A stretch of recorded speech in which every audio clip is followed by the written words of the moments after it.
Hello, good evening. Ito naman ang aking luto ngayon. Ang talong na may palaman na isda. Dalagang bukid ang pinapalaman sa talong. Pero ngayon ang ginawa ko is walang mabiling dalagang bukid. Ang ginawa ko na lang is yung tilapia. Yun na lang. Yun lang ang pinalaman ko sa talong, ang tilapia. Pumili ako ng 2 piraso. Dali lang to guys gawin. Yun siya. Kaya lang side mo. Yun siya. Sarap yun guys.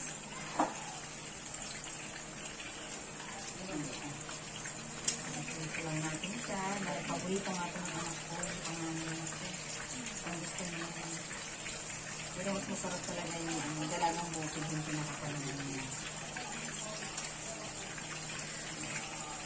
Bali, kakayurin mo yung bibiyakin mo yung isda, kakayurin mo yung pinakalaman niya para matanggal yung pinakapinit. Hahaluan mo na siya ng itlog, ng paminta, magic sarap, tsaka asin. Yan.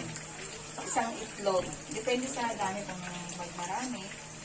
Pwede nyo nagdagan yung itlog. Pero sa akin kasi 2 piraso lang yung isda.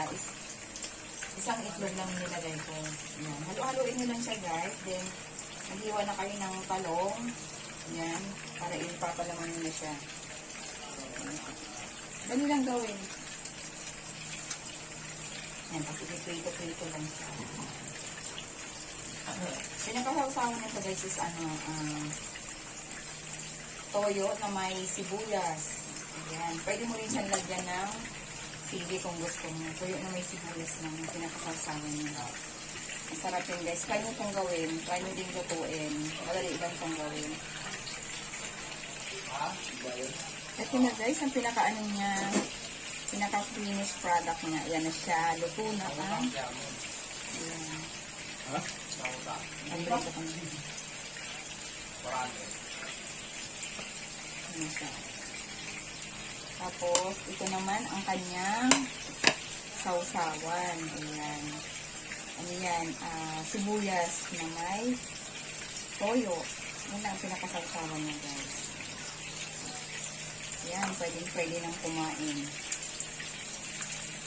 So, guys, maraming salamat sa inyong panonood.